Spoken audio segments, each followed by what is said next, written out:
exactly 7 p.m. and we're kicking off our very first ever Instagram live series here on Correct Student, and this series is tagged Edu Convos. So what does Edu Convos mean? It means educational conversations. That's what it means. And what we believe here at Correct Student is that, education doesn't have to be boring. It doesn't have to be hard and serious and always be textbooks, teachers. Education can be fun, and we can have great conversations about education. And what better way to utilize the technology, even as COVID-19 has meant that we've had to restrict movements, there are curfews in places, we can't have meetings like we normally do, so now we're going virtual. So our very first ever Instagram live series will be kicking off with a very special guest. I can already see her in the comment section, and I'll soon be bringing her on. She's someone I've known for close to 2 decades, right? We've been friends since teenagers. I've seen her grow in her journey as someone who's very passionate about education.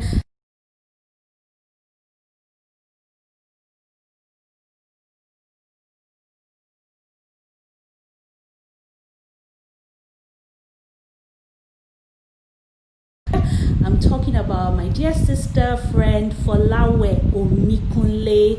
So please, let's show her some love in the comment section. I'm going to be bringing. Hello, Folawe. We're waiting for you to be added to this Instagram live chat. We're so happy you could be here this evening. You've made out time from your very... Hey. Can you hear me? I can, yes. Good evening. Yay! It's That's breaking great. a little bit. Is it from my end or yours? Okay, I think it's perfect now. Okay, great. Fingers. I can hear you now. Yes, I can hear you now. But I think there's a delay. Great. There's a delay. I'm using LTE, so I'm really hoping that the internet doesn't play any pranks. But can you hear me? I can now. It's perfect now. Great. I can hear you now. Oh, great. Good. So one of the things when Folawe and I call her to say, what's up? How are you? We'll just find a way to go into a conversation about education. And when we start talking about education, it's literally like Folawe is talking to the president. That is just how passionate she is about education. Can you hear us now? We might have Perfect. Yes, I can hear you. Okay. Great. Okay, so the topic is based on a conversation that we have concurrently when we start talking about educational problems in Nigeria.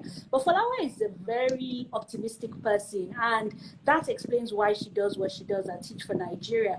And one of the things that keeps coming up is that we have to develop homegrown solutions, local solutions to Nigeria's educational problems. It cannot be copy and paste. But Folawe, I'll put it to you that some people will say that the solutions abroad are tried and tested. So why can't we just adapt it locally and move on? Thank you very much, Isabella. I'm really excited, and I'm happy to be the first guest on your Instagram live. And maybe just before I jump into that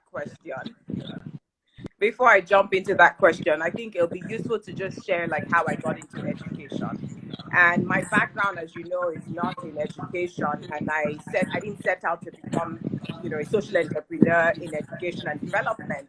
And it all started from an experience with working as a school administrator, and that was the experience that changed the trajectory of my life.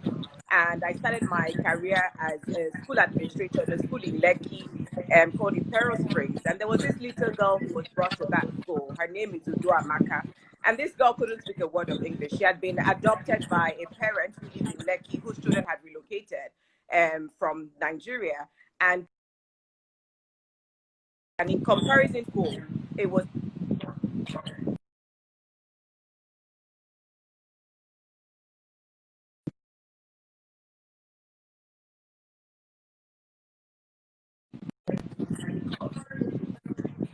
Lekki. And so when I'm driving from Lekki to Lupeju and I see the kids on the road who are begging for alms, in my mind, I'll always picture them in the school. I'll always picture them in an environment, because what I saw happen with that girl gave me the confirmation that every child could learn. And so if we invested in, in the environment, invested in the teaching, that every child indeed will be able to learn.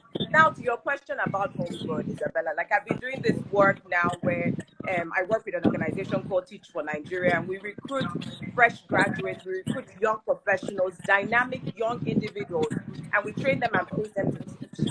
And when you think about just the amazing innovation, the transformation, the impact that they encounter, I always believe it. Like it grows my conviction to the fact that indeed our solutions lie within.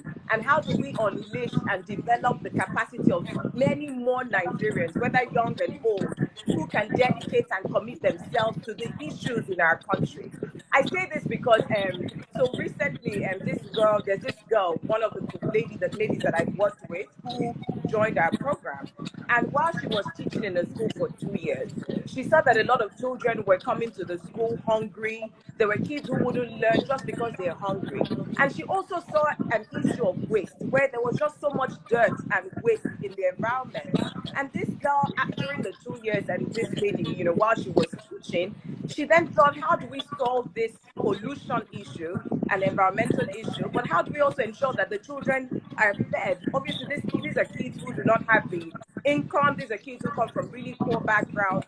And this lady set up an initiative where she's now gathering, like the children gather waste products, they bring trash, they bring paper waste, and they get that in exchange for food.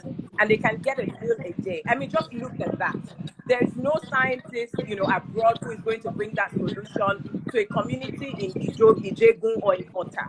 And so my constant discussion with you, which is how do we find many more Nigerians who are identifying problems locally and investing their time, to solving it? I love that story that you tell, because that's just a very practical example, looking at the root causes and not just trying to treat the symptoms. So when we look at Nigeria, for some of the people who are joining us, we're looking at developing homegrown solutions to Nigeria's educational problems. Recently, or maybe a year ago, they declared a state of emergency in Nigeria. Fast forward, COVID-19 has happened, schools are shut down. Do you think that this has exposed us more and opened the problems that are inherent, or do you think that we're beginning to make progress? So, one of the things that I've shared recently, I've been on several talks and I've been having, several conversations, but I was reflecting recently, and I said there was a situation where some areas on the outskirts of Lagos were experiencing robbery during the lockdown, and then some areas in Ogun State as well. But we heard this story of men, able-bodied men, who took ownership, came out on the streets, and had, cutlasses, knives, sticks, whatever it was that they could use to protect themselves, to not only protect themselves, but their families and their neighbors.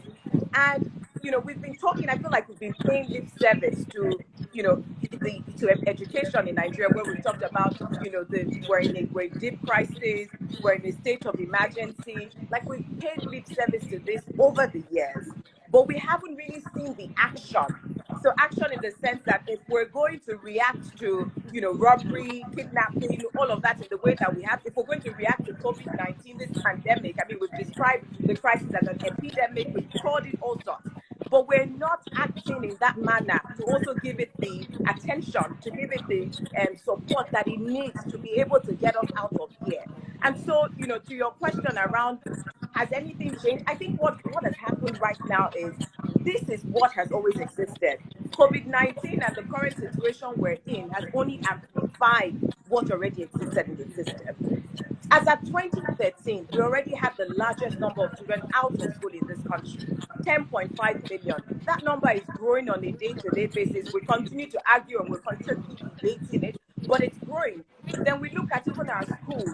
It's so unfortunate. It's an insult that we have children who go through years of education, and by the time they complete primary 6, are not able to read and write. And primary 6 is even, you go as far as even the secondary schools, and you have students who are still not able to read a paragraph. We're doing a disservice to our children.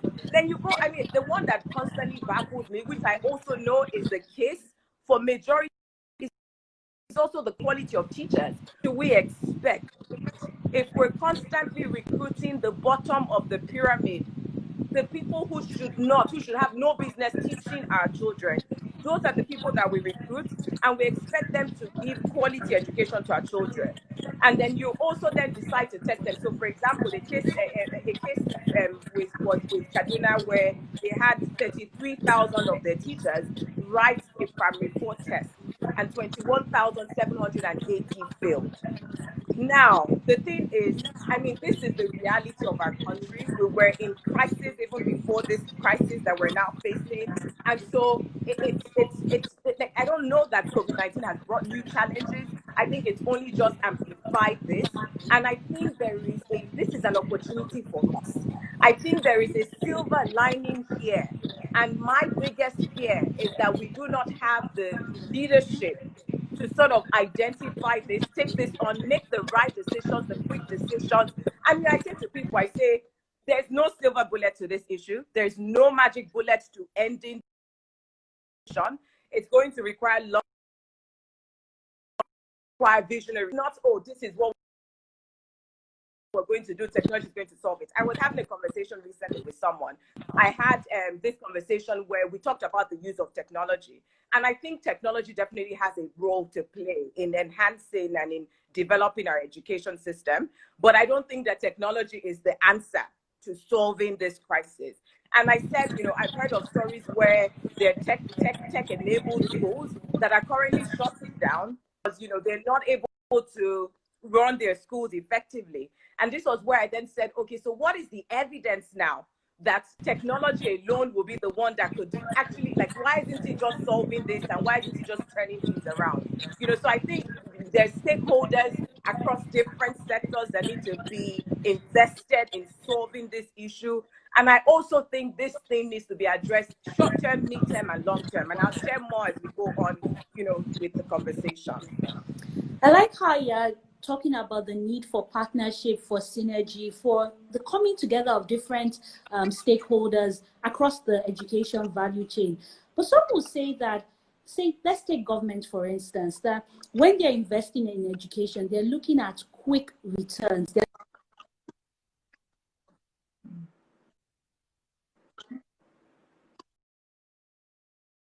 looking at infrastructure, investing in building of schools, libraries, painting the schools, buying even educational tablets for the students.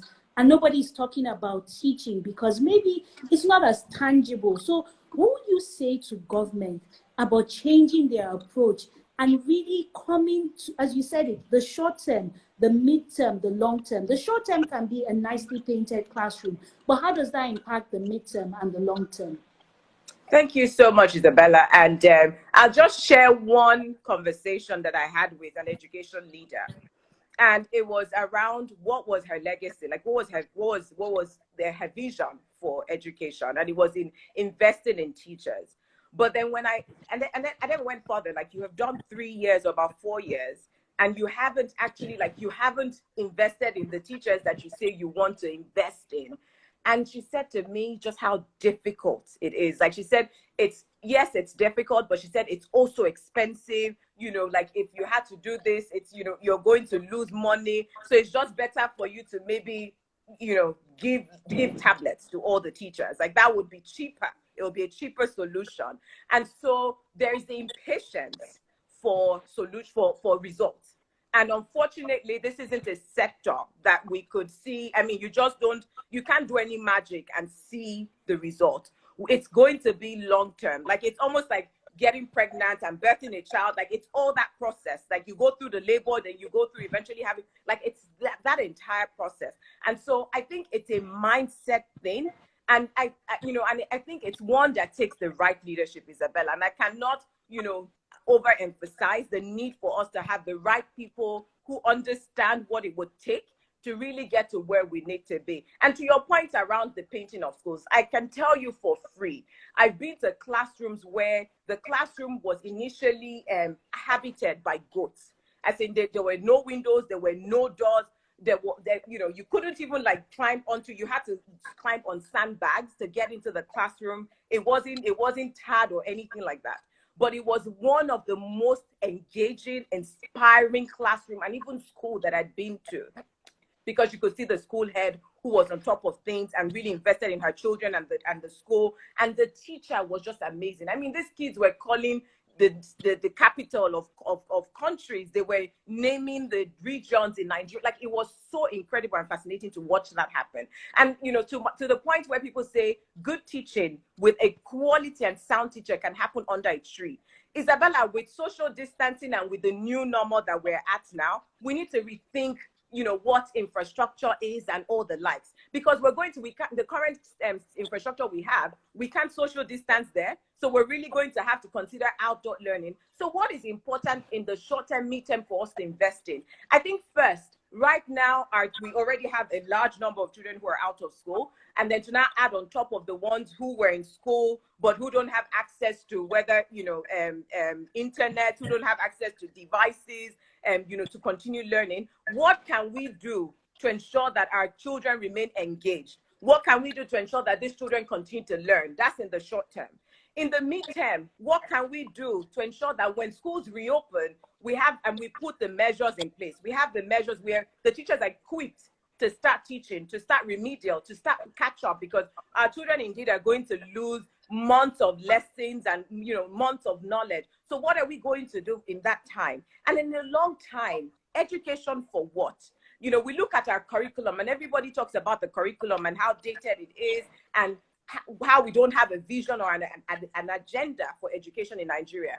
For what purpose are we educating our children? For what purpose? Like, what products do we need for the Nigeria that we want, for the Nigeria that we desire? How are we defining that? How are we communicating that? Who are the stakeholders informing that? Are these things just being set up by some professors and some agencies who think they know? Or are we bringing stakeholders together to talk about what do we want for this nation? What are the resources we have? So what are the skill sets? What is the knowledge? What are the skills that we need to give to our children to be able to, not for them to be productive human beings, but also for the nation to be able to develop and advance the way that we desire? And I think those are some of the conversations that we need to have. What are the investments? So we talk about distance learning now. Everybody's talking about blended learning and the fact that this new normal that we're all facing is going to last us probably 2, 3, 4 years from now. And if that's going to be the case, we know that distance learning cannot happen in absence of internet and in the absence of devices and what have you. So what is government going to do to ensure that we have access to electricity, access to internet, access to devices, to ensure that teachers are equipped to be able to teach, with remote learning and with distance learning, but then also that the students also have the equipment and that the parents are also supported, to support their children to keep learning. And so when I think about it, I'm not even thinking so much the painting of schools and that's not short term for me, but it's what are the things that we need to do now to scale learning for all children, whether it's through radio, through television, through work packs. And when I was thinking about this thing, I thought about a school that I visited in Armenia, and this school was very close to the border very close to Turkey, and it was in a really rural community. And we got into one of the classrooms. It was like a lab, and they had this like 3D printing machines, and you had all these students who didn't even have water. They were talking about their context and their stories. Like some of them would not wash their hair for months because they didn't have access to water. They didn't even have food. But you have these children who had eaten like the coding, they were coding in person, like showing it to us. They were printing out 3D objects and what have you. Like, it was so fascinating to see that. And to see that in such a rural community, those children were being equipped with such skills that could potentially take them out of poverty, you know, in some years to come. And so I think that the opportunities are there. But I think it would require the right leaders, the right individuals with the right mindset and attitude to really identify this and tap into it. One thing that keeps coming up throughout this conversation is leadership. You keep stressing on leadership, almost like it starts from the top. If we can get it right there, then we can begin to see some level of change. And one of the things that I love about your organization, Teach for Nigeria, is that it's placing leaders in underserved communities, in underserved schools, not just to teach, but to also provide leadership. So when we talk about the leaders, what kind of leaders do you want to see in education? I mean, sometimes we joke and we say, you're the next education minister, but what kind of people should be in education? You mentioned the fact that a lot of times the barrier to enter education is so low. It's almost like when you failed all the other subjects, you can go into education. So now that we need that mindset shift, what can we do now in terms of preparing the next set of leaders to take up this really important challenge? I'm going to just share two examples of, and I hope that would sort of communicate what the the example of leadership that I'm talking about is. We're currently in a pandemic, or you know, we're dealing with this situation, and there's a story from this this young man. I think you heard the story last week. His name is Bright Kemasode, and Bright lives or teaches in a community in Ogun State. And he teaches in a community where about 80% of his students do not have access to Android phones or mobile devices for them to tap into whether it's the online teaching happening or e-learning teaching. And so that's one. But then the community that he's in, the state that he's in, started this television teaching and radio teaching.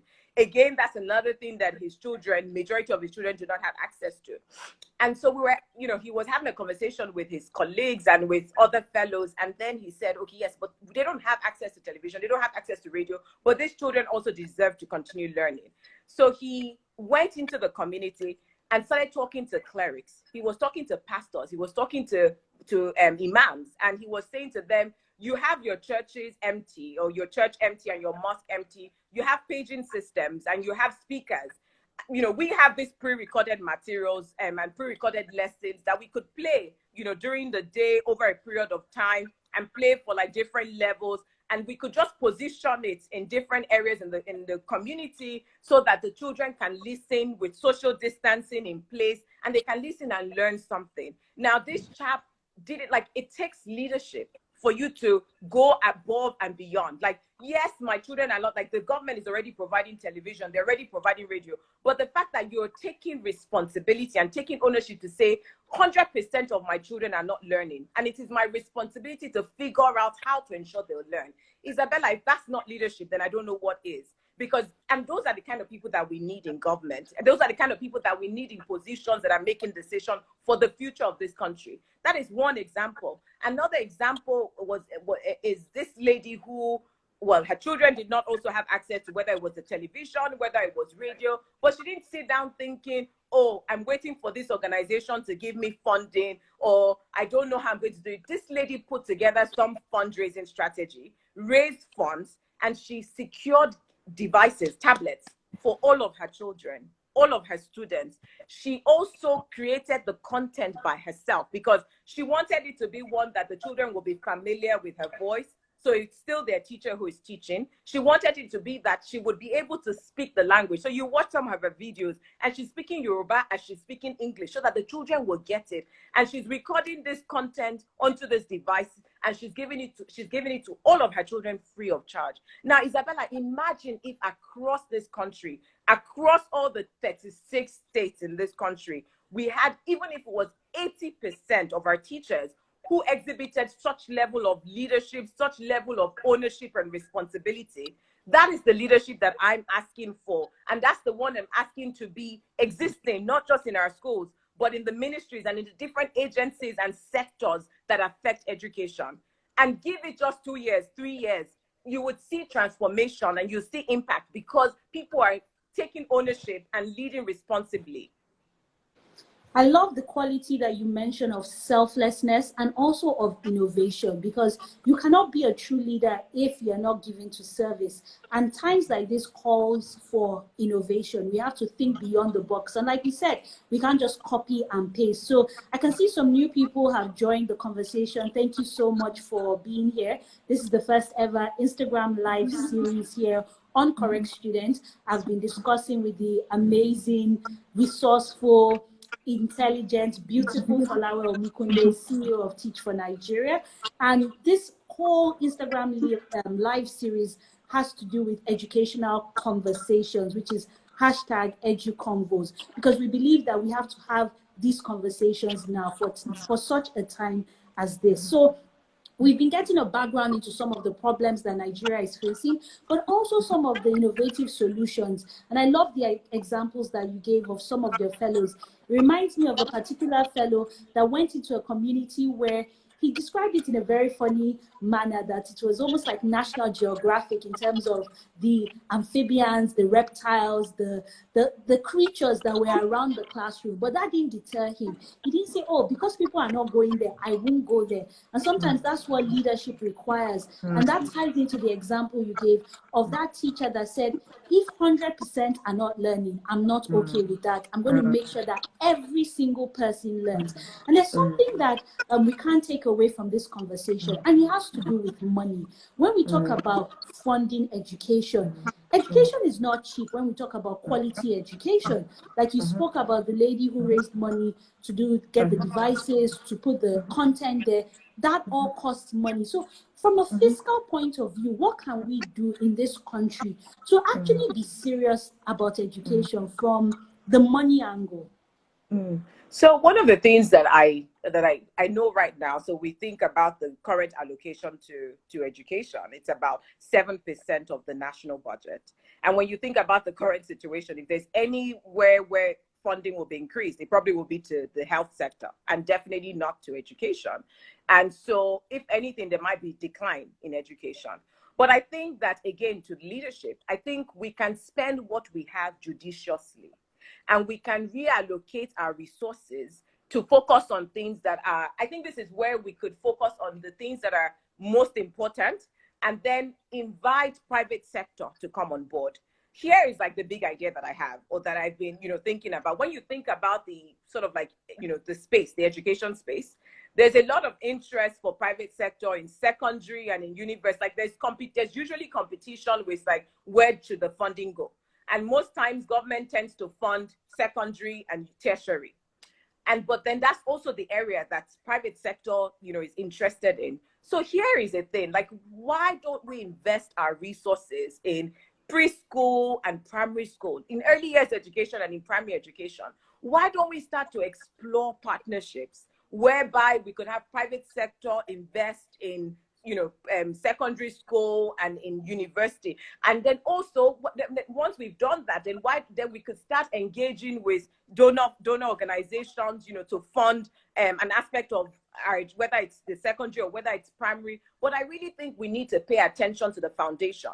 I think that we do such damage in the early years and in the primary that we now start to play catch up in secondary, and we're playing catch up in secondary and in tertiary. But imagine if we invested all of our resources, we put our best minds at that foundation, that formative level, that foundational level, and then let private sector come on board and work with government to invest in secondary and in tertiary level. I think that's the way we're going to get around it. I really don't think that we're going to magically get the resources and funding to fund across, all the sectors. So what I would say is, let's do our basic education so well. Let's invest in quality and equitable education so well in that area that by the time the children get to secondary, it's only like whatever it is that you add on is only like cherry on the icing. But I think that's the way that, every state government should really be looking at approaching it. And I think that's the only way that we're going to get the resources for it. It's giving opportunity to private sector to invest. And I think for them, they would find secondary and tertiary to be the most attractive. So, that's what I would say. when you talk about primary education and early years learning, some people will argue, well, in early years they're just playing. Like, what could they possibly be learning? And they just go to school, and before you know it, they sing songs, they play with themselves, and it's break time and it's closing time.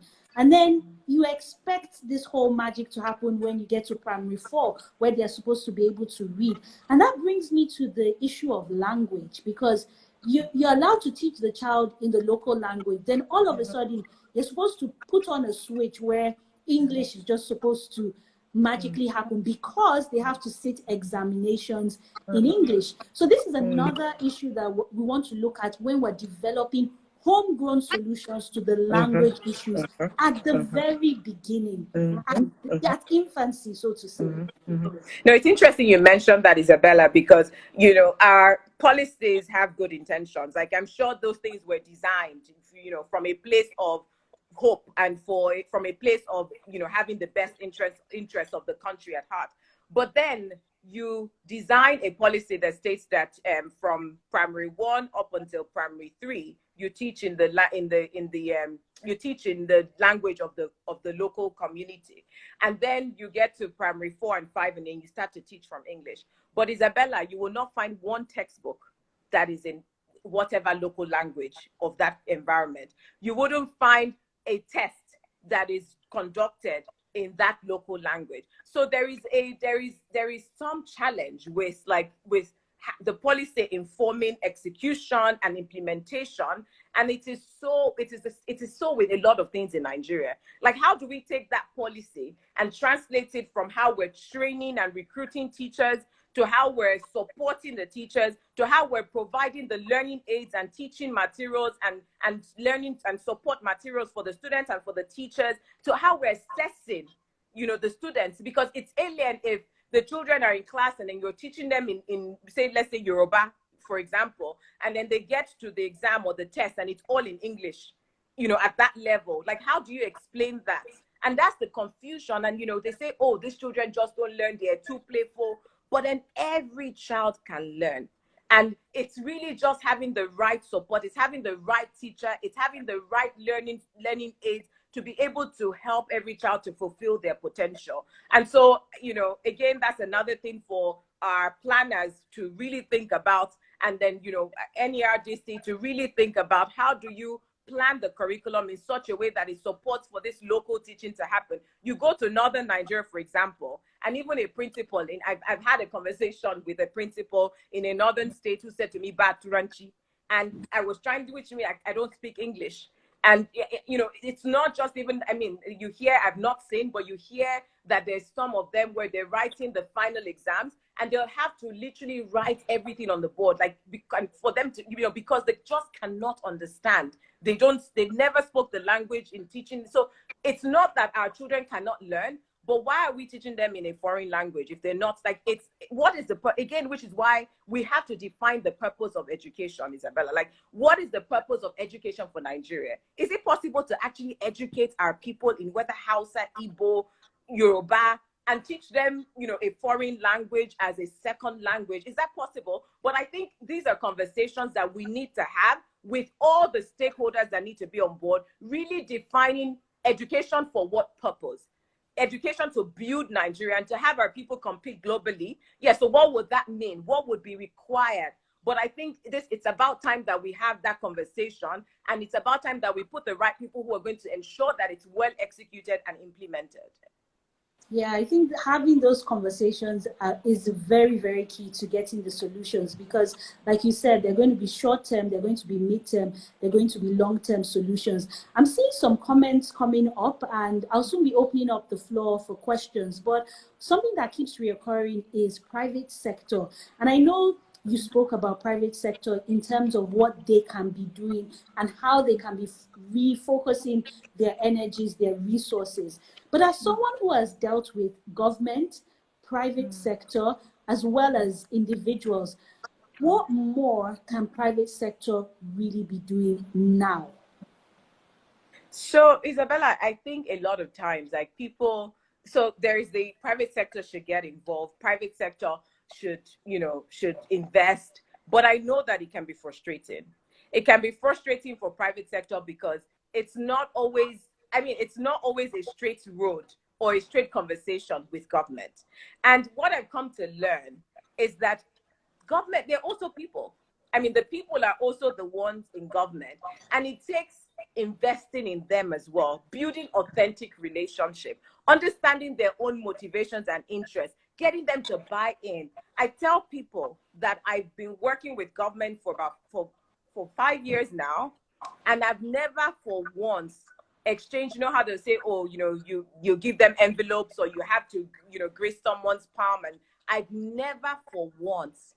And we partner. We can't do our work without government. It's just impossible. But then it's taking a lot of time, energy, effort, hard work, investing in those relationships, getting them to buy in, getting them to understand the vision, getting them plugging into their own vision and their own motivation.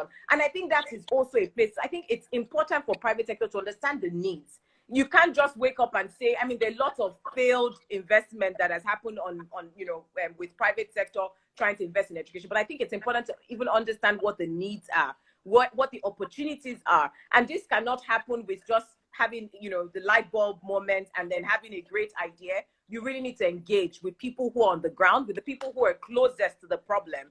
And so I think that is one thing to do. And I think the other thing is really just mapping out the people in government. Who should I be having a conversation with? Who is, a bit close in mindset or thinking to me that I could share this with, that could give me ideas or talk about, and I think that is so important. But that takes time, and people are not willing to invest the time. People are not patient enough to invest the time, in just having those conversations. There's state governments that, it took Teach for Nigeria 3 years to build the relationship and build the connection and get them to buy in and understand what it is that we're driving, but you just can't give up just on the first no that you get from government. Yeah. I'm seeing a comment here from oagbana.oa saying private schools can adopt a public school around their environment and share ideas and resources. And this brings me to a part of your journey in education when you were working at APEN. And one of the things that you said really encouraged you was this partnership of lending resources from the private schools to the public schools. So I know there's some educators on this Instagram Live, and they're thinking, what can we do now? How can we leverage the expertise we have, the resources we have, to help the other schools that might not have as much? These are like practical, low-hanging fruit solutions that, some of these educators are beginning to think about. So I really like that comment, and I think there are definitely private schools who are already looking into things like that. Private schools are doing things differently. The top private schools or the highbrow private schools, for example, send their used furniture, send books, old books from their libraries, and they send to some of the public schools in their community or that is close to them. But I think adoption needs to be redefined, and there needs to be a vision, some sort of objective structure around this adoption. There's so much more that can happen, beyond just handing over and handing down. I think with some of the public schools, it's things like shadowing, it's things like mentorship for the school heads, mentoring for the teachers. It's an opportunity for the teachers to watch maybe an excellent math teacher teach math in another school, subject shadowing and things like that. It's an opportunity for them, maybe, training on improvisation. How do you work with what you have in your own environment, things like that. So where it goes beyond just handing down, but it's like hand holding them and taking them through that journey of transformation where, from that support you provide to them, it's like there will almost be no difference between your school and their own school. How are you doing exchange programs where the students are also going to engage with the students, have conversations with them to broaden their mindset? The reason why I shared this is, so we're part of a global network that is called Teach for All. And we see some of our fellows and the teachers who connect with classrooms in India, with classrooms in Bangladesh, in Peru, and the likes. And they talk about their culture. You see the Nigerian students will talk about their culture. The students on the other side will talk about their culture. They'll show their food, their dressing, and things like that. They'll sing their anthem. The other kids, and they're sharing knowledge. And that child will go home and talk about how he's met a Peruvian, you know, and this is how they sing. And they also have anthem, or they also have, like, you know, pledges and things like that. And so it's to say, what can the school do beyond just handing down? What more can the school do to literally take that school through a journey of transformation? And I think that for me will be the way to redefine adoption of schools. Yeah, so it goes beyond just handing down to actual hand holding through the process. Like, it's not, okay, I donate, but you keep your distance. But we open our doors, we let you in so you can experience it, you can be exposed to it. So there's a comment here, and this is from Pinchetto Tolu Pinero, and says, group of friends can also adopt with guidelines. So what about individuals who are interested in contributing their own expertise or their own resources? For some individuals, they believe they need to start their own initiative. For others, they believe, okay, I'm doing a big birthday, maybe I should just build a block of classrooms in my village. But individuals here want to see what they can do with their friends collectively to help these low-cost schools. What guidelines do you have for them? So one of the things that I say first is understand the needs, right? And I always use this example of a lady. It was, well, I wouldn't call her name, but she's a celebrity. But it was this lady who was interested in, you know, ICT. I think it was that era of, you know, STEM and ICT and what have you. And so she went to this school, and she wanted to. She was getting funding from an embassy, and she wanted to start a pilot, you know, with just equipping schools with computers, and then having the children use it, and then also furnishing the library and what have you. So she set up this computer laboratory with a world-class library, and put all of the books there, put all the computers there, etc. She went back there 6 months after, and nothing was touched. The computers weren't touched, the books were covered in cobwebs, nothing. And she went to the head teacher and said, but this was done. They did a launch ceremony, everything. Like, what happened? And she said, well, we don't have an IT teacher. We don't have a librarian. And so are we just going to let the children go there and spoil the books? Or are we just going to let them and go and destroy the computers? And this lady was just so disappointed. And this is why I say, like, you know, people want to do good and people are genuinely altruistic. But I think that it's important for you to understand what the needs are. So that you're not just, you know, just shooting in the stars. You're not just thinking about, yes, innovative, creative solutions, but that are not relevant, you know, to the school or to the community. So I think first is to understand what the needs are. And then after that, you can map this by engaging with whether teachers in the school, engaging with maybe students directly themselves. You'll be amazed and shocked at some of the things the students will say. There'll be students, for example, like I've had encounters where students have said, you know, I'm just so ashamed to have to wear torn clothes to school. It's just, you know, and then maybe there's a school where they'll see other kids going towards a private school and they're so well dressed and they have, you know, all there. But these kids are wearing the same uniform all through their primary school level, that maybe just having that uniform will give them a bit more confidence. It could be that, you know, like, I just wish that we could have, you know, maybe a board, like a blackboard area, you know, in this school. It could be that, it could be windows, it could be doors, it could be toilets, even something as big as that. So there's another example that I have to share, and this is where these fellows were teaching in the school, and they saw a pattern where the girls were missing out on school on specific days in the month, which meant that, you know, when they're going through their menstrual cycle, they obviously didn't have access to sanitary pads. And it was a big issue because a lot of the teachers were seeing our fellows were seeing this pattern across their schools. Another thing that was happening was some of them would still come to school, and they literally will get, like, they would obviously be on their period. They're sitting there in the classroom, they're stained, and they would just be muted. Like, they'll be mute all through in the school, and they'll sit in the back of the class because they're stained and they're ashamed, and they wouldn't, you know, they're embarrassed by it. And this lady now, and with her partner, they're now working on an initiative where they provide sanitary banks across schools, you know, where girls can actually go when, so if it happens in school, they can access sanitary towels there in the school. And so I think it's important that, you know, the people who are interested in supporting are engaging from a place of needs assessment, and then, you know, providing based on that. it also goes to there's a conversation that I was having with someone who does work in northern Nigeria, and they were sharing with me how a lot of girls weren't going to school because there were not enough female teachers. So there's some communities and culture and religions where the parents or the family are not comfortable with the daughters being taught by a male teacher. And so if there's no female teacher in that school, the children in that the girls in that community wouldn't go to school. Also, if you don't have a separate toilet for the children, the students, they wouldn't be allowed to go to school as well because the parents are not comfortable. So you think about all of those things, and so it's having the conversation to even understand what the context is, what the needs are, before you then start preferring solutions or investing in supporting some schools. I think you hit the nail on the head, where people should not just do things because it looks good, or looking at vanity metrics. Oh, it's going to be great in the papers.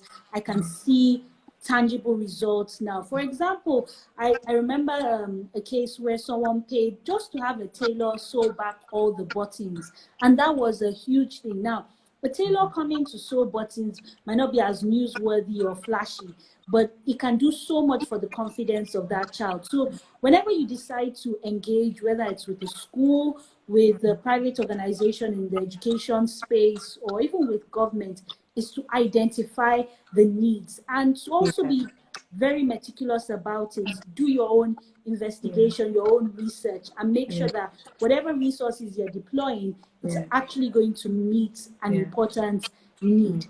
I'm seeing. I wanted to add something, Isabella, because it's making me think about an alumnus now of our program, Henry Anumudu, who founded an organization called Sharing Life. And Henry is big on literacy and reading, and he wanted to set up a library.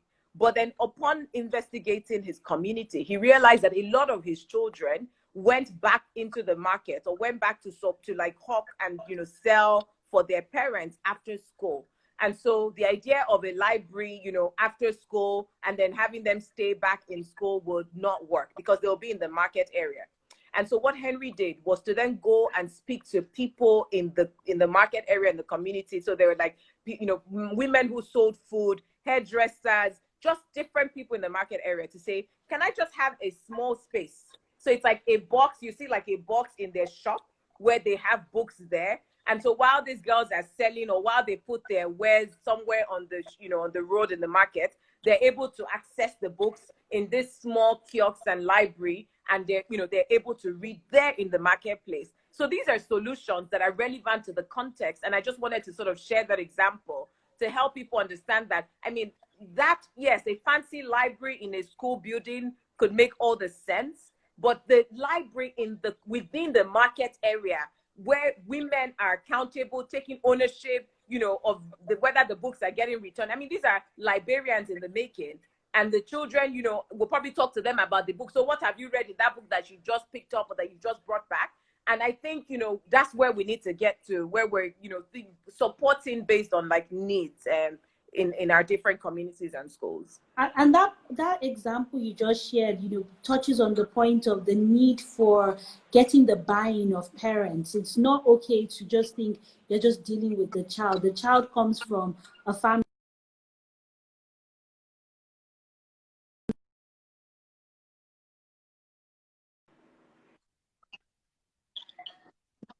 Then you're able to actually reach that child, and then they will be the one.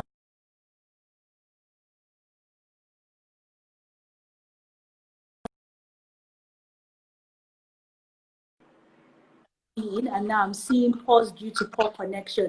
We're almost getting to the end, and I think the internet gods have been smiling favorably at us. So if we can just get one question, one question from the floor. I do have my final set of questions for Folawe, but I feel like I don't want to be the only one just picking at her brains and just downloading from the operating system. So someone said, I'm learning so much, great ideas, ladies. That's I am Nizo.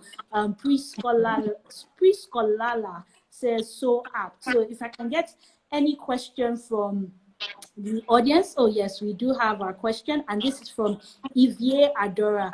Because of the diversity of our languages, is it possible to teach in our different languages and then English as a second language or a foreign language like other countries? I don't think it's impossible. I don't think it's impossible to, because what is, and I think this again goes back to what is the purpose of education? The reason why I say this is there are lots of illiterate parents. There are a lot of parents who do not speak English, who do not understand English. But then we also understand, I think if anything that, COVID-19 has done for us is it's shown us just how important the role of parents in the education of their child is. And so if we're educating, how can we tell a child that, this bucket is red? And, you tell that child who is at primary 1, the mother does not know what bucket is, has no understanding, and then she goes home and the child goes home and the mother is supposed to reinforce whatever they've taught in school. But then this is so foreign to her. How are we thinking about education in such a way that we're bringing in all the different players who are needed who are required to support the education? So I think it's not so much about, like, Nigeria is a diverse country, yes, but I think we can also embrace that diversity in how we're educating across our different regions. Why can't we find ways to support teachers, support parents, support heads of schools, support planners to teach in the language to a certain level? We have that in our policy. So why can't we execute and implement it efficiently? I don't think it's impossible. I think that, people say it's impossible because of the amount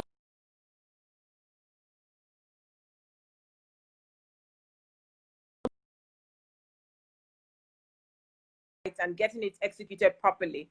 And I don't think that it's impossible for us to do it. I think it's just going to require a lot of work. And,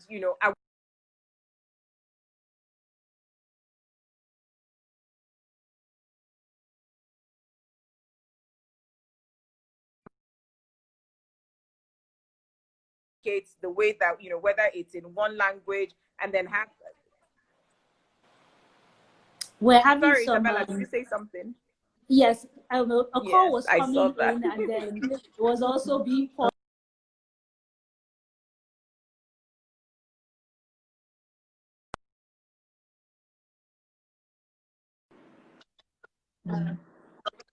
Found it very insightful. Thank you for the question that came in.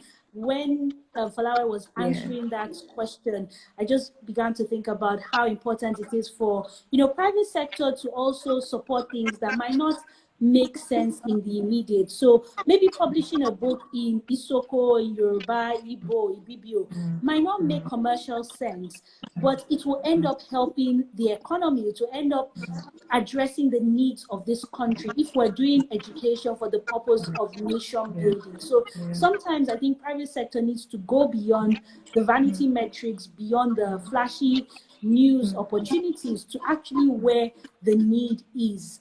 And I'm seeing some and Isabella, maybe just to add that, again, this idea of education goes beyond language. Like, it goes beyond like the language itself. And I think about how are you find some Nigerians who will speak such great English, but they cannot think critically, they cannot solve any problem, they have no social skills whatsoever, to navigate situations and to or work in collaboration and in teams with people. Like, so, I'm just wondering, like, how, again, which is back to that defining education for what purpose, because there's a lot that could happen, whether you're teaching in Yoruba, whether you're teaching people to think critically, and you can do it in whatsoever language. But I think it comes down to, what we want and why we want it. And we haven't done that yet, because that also requires work.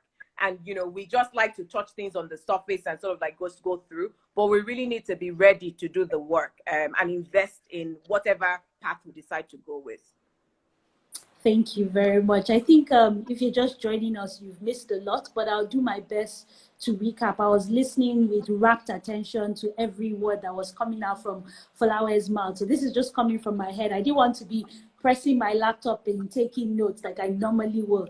But one thing that kept coming up was the importance of having the right leaders to make the right decisions to help this country move forward in terms of education. So leadership was something she spoke about. Another thing was looking at the needs and redistributing the already small resources that we have, less than 10% of the education budget, to where it's most needed. And one of the solutions she preferred was looking at early years education from the moment the child is born up until, say, primary school. Let us focus on that aspect of education. Let's get the foundation right. And then we can have the best teachers there. And then from secondary school, university, we can allow the private sector to invest in that area. Another thing she spoke about was the qualities of good leaders. Leaders that are innovative, leaders that are sacrificial, and leaders that look for solutions to address local needs. And she gave good examples from some of the fellows that are working at Teach for Nigeria. Now, Teach for Nigeria is a not-for-profit organization. They place leaders, graduates in underserved communities, in low-cost private schools, in public schools, to improve educational outcomes, because they believe that one day each Nigerian child can attain an excellent education. So before I let you go, because we're going to soon be cut off by Instagram, I have some questions for you. You can stretch if you want to.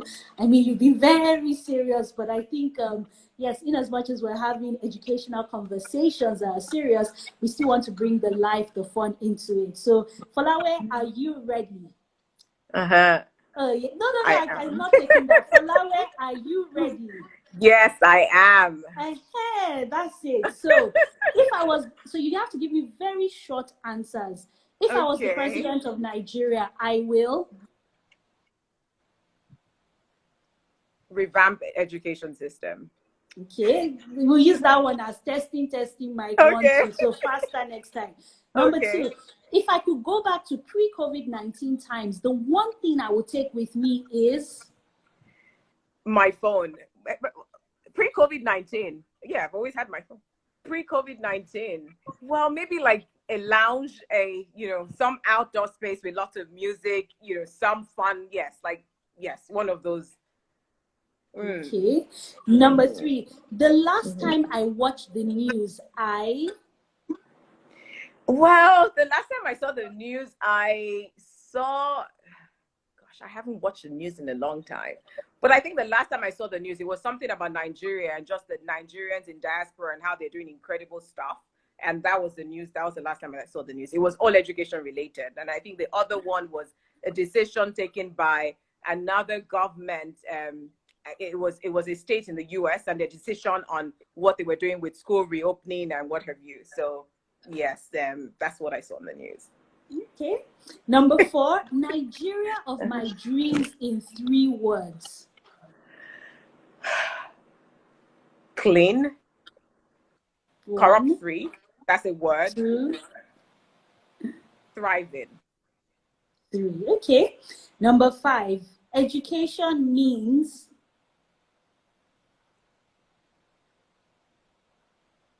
Wow, education. Is it one word? Can that be more?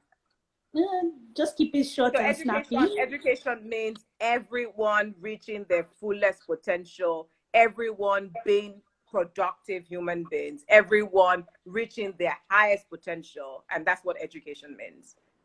And finally, and I need you to put that in the comment section, my COVID-19 life in an emoticon.